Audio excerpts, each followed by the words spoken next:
Leitura do livro História de um Homem, de Pietro Baldi, capítulo 5, intitulado A Procura de Si Mesmo. Assim começou a desenrolar-se o fio da vida do nosso homem. Há tipos lineares, simples, evidentes, de consciência superficial. A personalidade pode então revelar-se logo. O indivíduo manifesta-se mais facilmente inteligente, de mente brilhante, tudo exterioriza com rapidez e pode ser logo apreciado e desfrutar a sua posição no mundo. O centro da consciência no nosso homem estava, pelo contrário, tão profundamente situado que permaneceu para ele mesmo longo tempo escondido. Ele sentia qualquer coisa de imenso dentro de si, no seu passado, e uma tão vasta complexidade no próprio eu, que levou muito tempo a reencontrar-se e não pôde fazê-lo senão lentamente, laboriosamente, parecendo, enquanto isso, inepto, tímido, medíocre. A sua consciência devia ser encontrada não apenas na superfície, mas em profundidade. Não podia viver por imitação nem aceitar verdades já confeccionadas para o uso prático. Não lhe restava pautar as ações de sua vida pelas simples ideias correntes ou pela simples orientação dos instintos. Sentia a necessidade de penetrar a substância e de inteirar-se diretamente das razões da vida. Não sabia nem podia agir senão de maneira consciente. Não podia fazê-lo de outra forma. Tal era o determinismo do seu tipo. A sua meninice foi exteriormente insignificante. Nada de notável, de particular, que a distinguisse das demais. Entretanto, ele sofria, suportava o ambiente e tudo observava. Poderia chamar-se a esse o período das explorações, anteposto ao da experiência. E observando e registrando, preparava-se para julgar. Preparava os primeiros acordes das futuras sinfonias espirituais, entremecendo ao choque dos primeiros contatos do ambiente terrestre. Sob a aparência de uma meninice insignificante, de menino dócil, obediente, estudioso, ocultava o complexo trabalho de um eu que se cansava na procura de si mesmo. Se exteriormente aparentava uma personalidade comum, simples, vulgar, aquela que os outros viam e continuariam a ver, quase todos, durante a sua vida, ele sentia revelar-se vagamente no seu íntimo e avidamente buscava, movido por um profundo instinto, uma segunda personalidade, com uma segunda vida, tão mais vasta, bela e profunda, que ele parecia quase não pertencer à terra. Com a sua percepção interior, sentia esse enigma e não o compreendia. Havia lá, no recôndito de si mesmo, um abismo que lhe parecia insondável, um outro mundo indecifrável. Tinha a vaga percepção de uma dor imensa e se perguntava por quê. Sentia a vaga sensação de uma terrível queda, semelhante à da esplendente estrela que, precipitada da sua luz, caísse prisioneira da terra, privada da imensa liberdade dos espaços, nas profundidades abissais de um oceano escuro e pavoroso. Não percebia senão alguma coisa de relance, como num subitâneo reencontro, como uma revelação.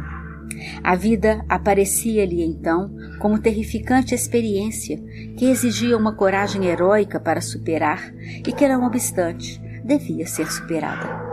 Estava diante de uma prova tremenda, além da qual, porém, devia haver alguma luz, porque um secreto e incoercível instinto lhe dizia que Deus é justo e bom e que o universo é obra de sabedoria conscientemente guiada. Esboçavam-se assim os fundamentais motivos condutores da sua vida. Os germes se desenvolviam. Ele amadurecia em silêncio. A primeira sensação consciente de que se lembrava ligava-se ao terceiro ano de sua vida. Foi uma sensação indistinta, mas assim mesmo tão impregnada de angústia sutil que jamais pôde esquecê-la. Lembrava-se perfeitamente a princípio, ou seja, na sua psique, a recordação aparecera direta e imediata. Depois, tornara-se a recordação da recordação. Depois ainda, a recordação dessa última. E assim, reevocada sucessivamente, a impressão sobreviveu ao contínuo cancelamento das superfluidades da lembrança humana. Os psicólogos, sempre à caça de psicopatias, prontos a confundir subnormal, anormal e supranormal, apressar-se-ão, talvez, para satisfazerem aquele instinto fundamental de luta que leva o indivíduo a sobrepor-se aos outros, julgando e demolindo os tipos diferentes dele mesmo, a descobrir também, neste caso, algum sintoma neuropatológico. Porque o indivíduo, para ser são e normal, deve possuir uma psique simples, sem supérfluas e incompreensíveis complicações. De outra forma será um anormal e, portanto, um fora da lei, que se poderá impunemente aniquilar. Que maior satisfação na luta pela vida! O impulso é tão instintivo e irresistível que se torna quase um dever. É a lei da luta. E a lei da luta não lhes passará no subconsciente um terrível logro, de vez que é a própria luta que leva cada um a descobrir defeitos no próximo para sobrepujá-lo? E os melhores não foram sempre os gênios? E não será esta a íntima e inadvertida determinante das teorias lombrosianas? E essa mania do patológico não será uma ofensa à natureza, que tudo equilibra e compensa cada deficiência, tudo, até mesmo o que possa parecer patológico, tornando útil e a tudo dando uma função para alguns dos seus fins? Eis o fato. Nada exterior, todo subjetivo. O quadro da recordação constitui-se de um aposento pobre, com um fogão em terra, baixo, de fogo extinto, junto a uma janela, por cujos vidros sujos se filtra, com infinita desolação, a tétrica e pálida luz de um lento entardecer, triste como um pranto ao crepúsculo. O motivo repete-se, volta mais fortemente mais tarde. Havia ainda uma cozinha escura, à noite, uma luzinha a óleo e um som desolado de sino distante. Que coisa contém esses terrores pueris, essas impressões vagas e, no entanto, profundas? De onde emergem elas e como possuem tanta força para traçarem no espírito um sulco sobre o qual sempre retornam? Porque depois, sempre, aquela sensação de aflita tristeza ao som de um sino na tarde? Porque certas coisas, de preferência a outras, se fixam na personalidade de alguns tipos humanos e não mais se apagam, mas, pelo contrário, se reforçam com os anos? São recordações? Que recordações? São, sem dúvida, atrações, repulsões, simpatias, amores, ódios. Por quê? Em virtude de que leis, desde o nascimento, se revelam estes motivos e ligações do espírito com as coisas? Por que a presciência? Por que essas diversidades, se as almas são todas criadas ao nascer? Ou há nelas um passado que torna à luz nesses momentos? Só os espíritos inertes e sonolentos podem viver sem sentir uma ardente necessidade de compreender. E quem vibra num espírito como este não pode, absolutamente, reduzir-se a tal suicídio espiritual, como se os insensíveis o quisessem impor a todos os que não são, como eles, natimortos do espírito. A substância do fato não era o lugar nem a hora, mas o revelar-se da nota dominante de uma vida. Cada vida é um motivo que se desenvolve. Ele é dado logo ao nascimento, inexoravelmente, seja alegria ou tristeza, atividade ou preguiça, bondade ou maldade, inteligência ou estupidez e assim por diante. A coloração fundamental é dada e acompanhará o ser por toda a vida. É ela a onda da alma, o tipo de vibração inerente à personalidade, à constante emanação, o sabor indelével de todo o indivíduo. Até mesmo as plantas o possuem e o revelam em toda parte, com suas simpatias e antipatias, de tal forma que constatamos, às vezes, entre elas, inimizades tais que, se crescerem próximas, se aniquilam mutuamente. Mais tarde, esse motivo muitas vezes repercutiu no espírito do menino que se tornara adulto. Reapareceu, condensando-se em diferentes quadros, porque a vida está sempre em movimento, embora repetindo, e ao retornar, retoca e modifica os seus motivos. Nas antigas cidades medievais da sua Úmbria, as pedras antigas lhe contavam então histórias estranhas, macabras e dilacerantes, como de pessoas queridas, assassinadas na estreita soleira de uma daquelas portas angustas chamadas do morto. Aquelas pedras se animavam e lhe falavam, como transmitindo antigas vibrações de fatos longínquos ali acontecidos, vibrações de que se haviam saturado e que então restituíam. Quando, nas tétricas noites hibernais, já homem, ele vagava pelas antigas ruas de Assis ou de Gúbio, as cidades do silêncio e do sonho, as velhas paredes lhe pareciam animar-se daquela vida profunda que possuem as coisas mortas, que, não obstante, podem morrer. Ele interrogava as velhas paredes que tanto tinham vivido, entre as quais o homem por tão longo tempo havia passado com as suas lutas e as suas dores. Certas vielas tortuosas em que gostava de vaguear, especialmente à luz incerta da tarde, provocavam-lhe às vezes estranha estupefação, como imprevista revelação. E ali ficava atento, de alma suspensa diante do grande mistério do tempo, do mistério daquela inexorável e eterna palpitação ali retida, não se sabe por que milagre, naquelas pedras. Permanecia ali atento, espreitando a magia dessas fixações e desses retornos, dessas sobrevivências de coisas longínquas, renascendo aos fluxos para repetir com uma estranha e profunda música a eterna identidade do drama humano. E o seu espírito escrutava, buscando a recôndita imagem do eterno através do respiro dos séculos, a imagem gravada na alma daqueles sítios. O seu espírito interrogava, procurando encontrar na voz das árvores, das rochas, do vento, na voz da terra e do céu, no fundo da grande voz do silêncio, a voz de Deus. Escutava à noite o zumbir da tempestade, ululando ao longo das velhas paredes, como se arrastasse consigo uma fuga de espíritos, sibilando antigas histórias de ódio e de vingança. E sentia que as trevas o miravam e lhe falavam, e interrogava-as, e como um rabidomante, à procura de subterrâneas correntes de água, vagava indeciso, parando entre as velhas casas. Foi aqui, foi lá, onde, como? Não encontrava, não percebia nada claramente.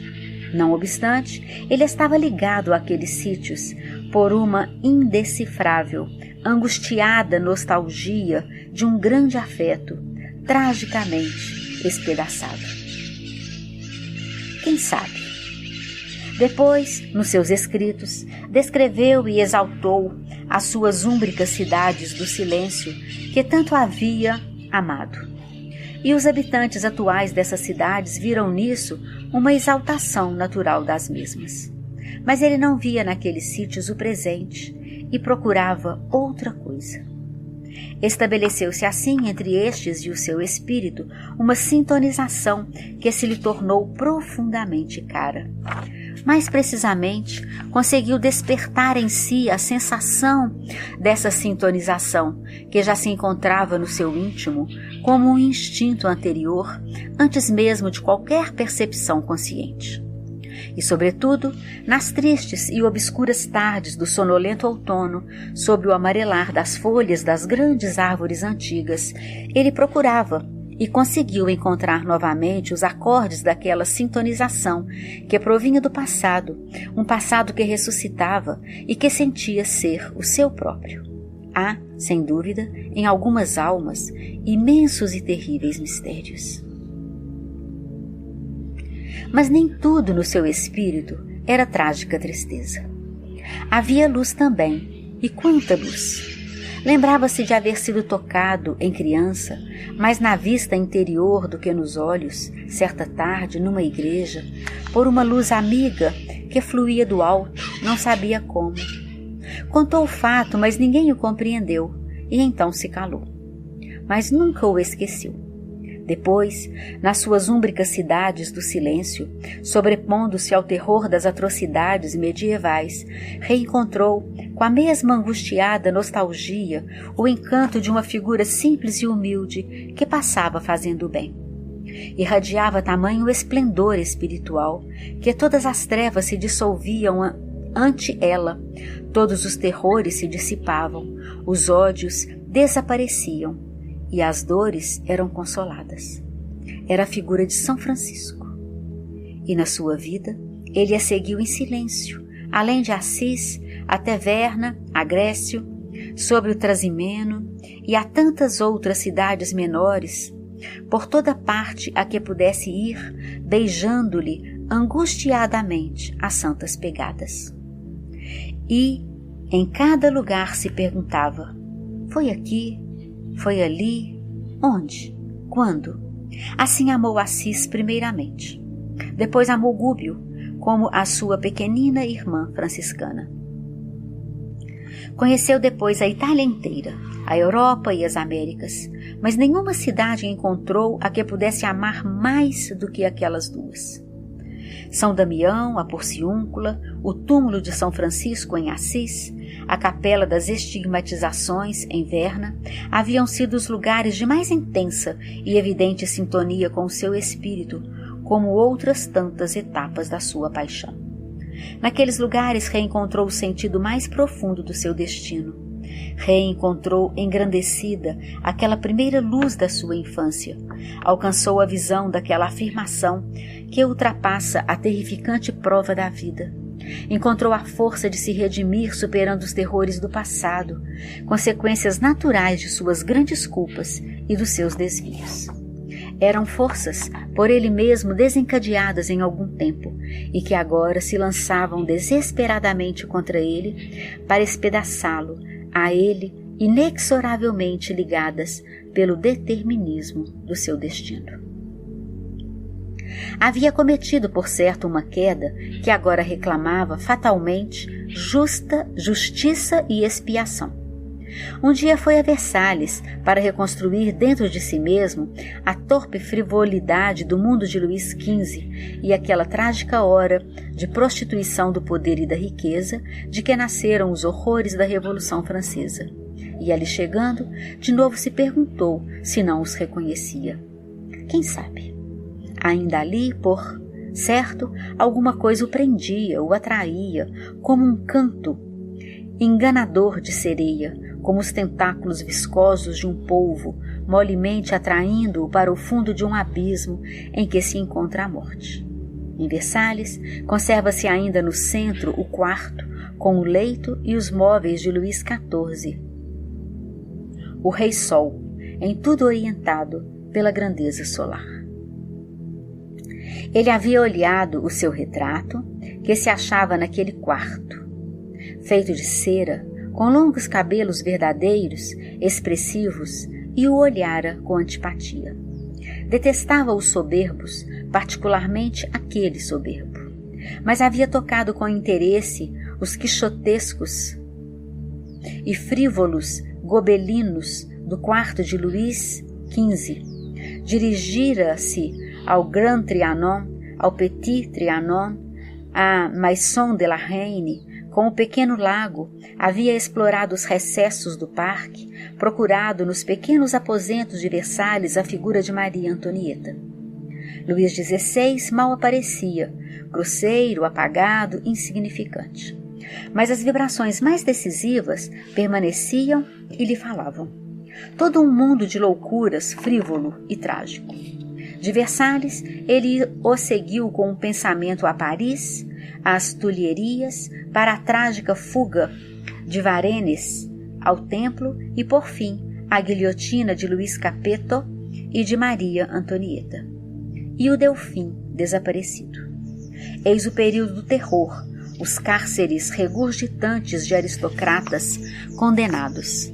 Eis Robespierre, elegante ou incorruptível, e Danton e Marat devorados pela sua própria revolução. E tudo se afunda no sangue. O terror da revolução era o seu próprio terror. E ao rebuscar-lhe as causas, nas imponentes salas de Versalhes, arrepiava-se, como diante de uma sensação real.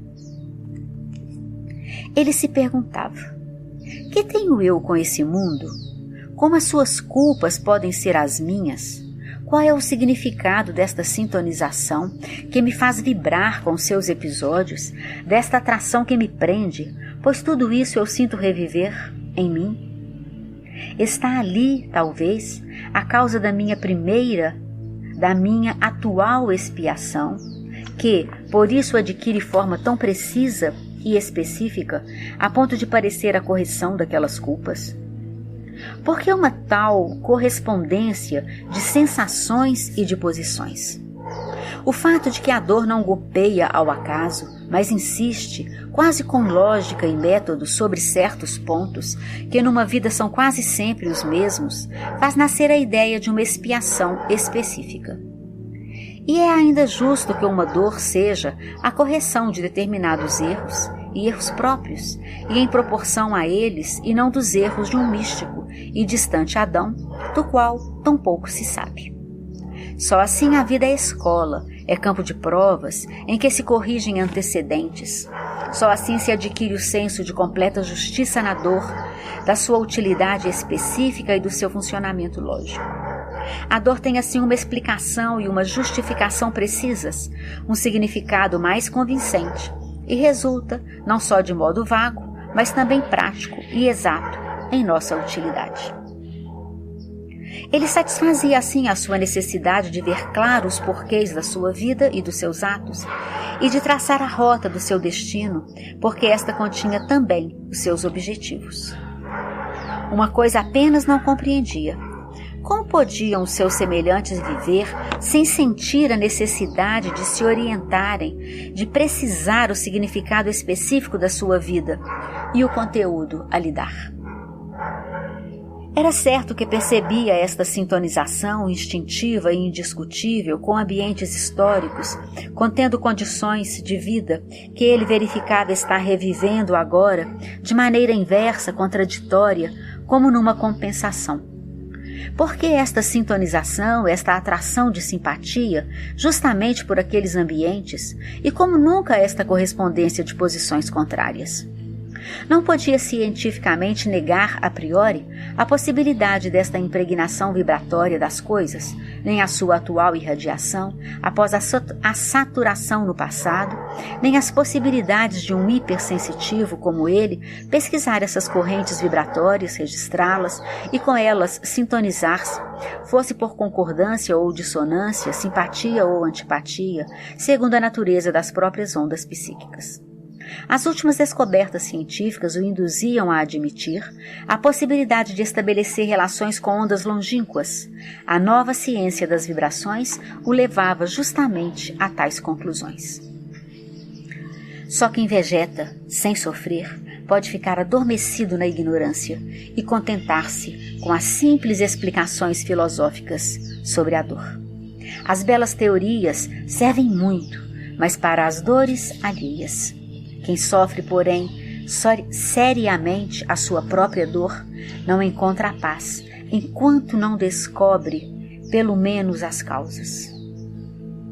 Se para outros a sensação fundamental da vida pode ser de gozo e a posição normal de tranquila inconsciência e de inércia, para ele, para quem a sensação da vida era de dor, a posição normal não podia ser senão de atividade e de procura. Ele era, portanto, um investigador nato e queria resolver não só o problema do conhecimento em sentido universal, mas, sobretudo, no sentido particular do seu próprio destino. À força de observar, de procurar sintonizações diversas, guiado por um senso especial e uma sensibilidade sempre mais refinada, com o avançar da vida pela escola da dor, impulsionado pela necessidade de escapar de uma existência que era prisão para o espírito, à força de experimentar, confrontar, meditar, conseguiu estabelecer confrontos e depois relações de causalidade que assim lhe deram, ao menos por meio de hipóteses, uma provável explicação do seu estado atual. Porque uma hipótese de trabalho era o mínimo necessário para poder trabalhar no desenvolvimento do seu destino. E Sekio aplicou esta hipótese porque ela correspondia àquela íntima convicção instintiva que está além de todo o raciocínio e que é a que mais persuade. Aplicou-a porque ele concordava com as leis que ele descobrira reger o funcionamento orgânico do universo e isso harmonizava o seu espírito, porque, enfim, era ela a única coisa que lhe dava uma lógica explicação de tudo, permitindo-lhe satisfazer a sua necessidade de compreender e de agir com conhecimento e retidão. Podia, assim, reconstruir um pouco da sua própria história e aprofundar o conhecimento de si mesmo. Bem poucos, cremos, sabem dar uma resposta à pergunta: quem sou eu? Para descobrir uma, tentou a grande aventura da exploração de si mesmo, conseguindo assim reencontrar alguns lineamentos da sua verdadeira, profunda, eterna personalidade. Conseguiu estabelecer paralelos e correspondências entre hipótese e experiências e a descobrir uma explicação dos fatos presentes, dos seus próprios impulsos instintivos, das ideias e atitudes inatas, do desenvolvimento da trajetória da sua vida, da natureza e significação do seu destino e a encontrar, portanto, a direção a dar à própria atividade, para fazer da sua existência terrestre não uma vaga tentativa, mas um trabalho orgânico e consciente. E pôde precisar o significado daquela sua íntima sensação de queda, daquele seu temperamento incomum, daquela sua inadaptabilidade ao ambiente humano, daquele seu senso tão doloroso da vida. O seu passado era, sem dúvida, extenso e rico de profundas experiências. Não podemos aqui aludir senão às mais típicas e mais decisivas. Um conhecimento havia sido, pois, conquistado, e embora ofuscado mais tarde pela queda, ainda restava, porque aquilo que uma vez se conquistou não se pode mais perder. Ainda quando a consciência humana, oprimida pelo cansaço de 1000 dores, houvesse naturalmente vacilado, havia nele um subconsciente gigantesco, que nenhum assalto podia destruir. Mesmo marcado por 1000 fadigas, arrastado por um destino de expiações cruciantes, inexoráveis e tenazes até as portas da sua alma, aquele passado estava escrito indelevelmente no seu subconsciente. Era seu, como inalienável produto do seu trabalho. Diante desses substratos da personalidade, a dor não pode destruir, mas somente elevar, aperfeiçoando o indestrutível. Em tais casos, a dor que aniquila e avilta os normais, ao contrário, exalta, eleva, embeleza, é instrumento de ressurreição. Havia, entretanto, entre ele e aquela luz do seu passado, um período de trevas humanas, de graves erros queridos pelos quais era responsável e que gravavam o seu espírito alado e o ligavam às tristes vicissitudes da dolorosa experiência terrestre. O seu destino, portanto, enquanto revelava de forma evidente a função redentora da dor, continha também de maneira superlativa essa trágica alternativa de treva e de luz em que se desenvolve a luta mais sangrenta da vida. Seu, de maneira particular, era o grande drama do bem e do mal, que é o eixo do mundo. O significado da sua atual experiência era, sem dúvida, em primeiro lugar, o de expiação. Dada a sua posição, assim estreitamente individual, a sua vida era uma prova dolorosa para ressarcimento de equilíbrios perturbados, para correção de experiências erradas, para atingir a assimilação de novas experiências dirigidas agora em sentido oposto, difíceis de suportar, mas destinadas a construir na sua alma qualidades mais elevadas que ainda lhe faltavam. A sua via não podia ser outra senão a da cruz. Em meio a tantos caminhos diversos, de tantos homens diversos, este era o tipo do seu destino. Cada qual tem o seu, como tem a sua personalidade, o seu tipo inconfundível. Na vida social, os destinos se enredam em ações e reações, se chocam, se influenciam, se corrigem, mas não se confundem nunca, e cada um permanece nu e só diante de si mesmo. Mas além da cruz, esplendia a libertação. Além da luta pela redenção, surgia a ressurreição. Expiação pela dor era, portanto, a primeira palavra de ordem da sua vida, no caminho da cruz. Mas havia depois também um outro aspecto. Mesmo subindo pela via dolorosa de Cristo, haveria espaço para ele prestar benefícios em alguma parada, em algum descanso, em algum afrouxamento das tenazes fatais que lhe restaria ainda uma possibilidade de missão para conceder aos outros no inferno terrestre alguns reflexos da luz, uma vez conseguida e que permanecera inesquecível. Este destino que narramos, vê-lo-emos desenvolver-se no caminho do Calvário sobre as pegadas do Cristo. Não se trata mais agora de simples sintonização, talvez pela memória, com ambientes medievais franciscanos, de um amor pelo santo, da bondade e da humildade, que quis fazer a experiência integral do Evangelho, mas da convergência de todo um destino, como prova de dor e como missão para a figura de Cristo. Trata-se de uma suprema experiência toda tensa na realização vivida do pensamento, da bondade, da paixão de Cristo. Veremos mais adiante o grave sentido destas palavras e a que tipo particular de experiência humana, orientada para o divino, a vida que relatamos quis realizar, ou pelo menos sonhou e procurou atingir. Veremos uma tentativa, direi, quase desesperada, em face do homem atual, de uma integral aplicação do Evangelho. E veremos a desforra do mundo, as resistências, as reações, as condenações, as falências e as traições, escárnio de quantos quiserem fazer, no campo do espírito, qualquer coisa verdadeiramente séria. Registraremos choques, incompreensões, anacronismos. Um dia, o encontro entre o nosso homem e o mundo ocorreu e então já não foi mais possível retroceder. Mas Cristo esplendia naquele destino, no seu passado, no seu futuro.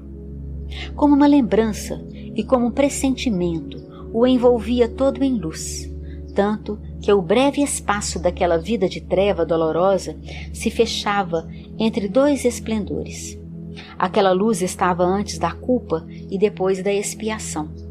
Cristo era a sintonização mais palpitante daquela vida e sempre ressurgia diante daquela alma, sempre com profunda emoção. Este era o sulco mais fortemente traçado e que ali se tornara indelével. Parecia sempre àquele homem ver a grande e amada figura andar pelas terras da Galileia, às margens do lago de Tiberíades, de Belém a Nazaré, a Jerusalém, da pobre manjedoura ao Getsêmani e ao Gólgota, e a seguiria como exemplo, em silêncio, pelos caminhos da vida, amando e sofrendo. Cristo era para ele, antes do nascimento e depois da morte, a última síntese de todos os valores.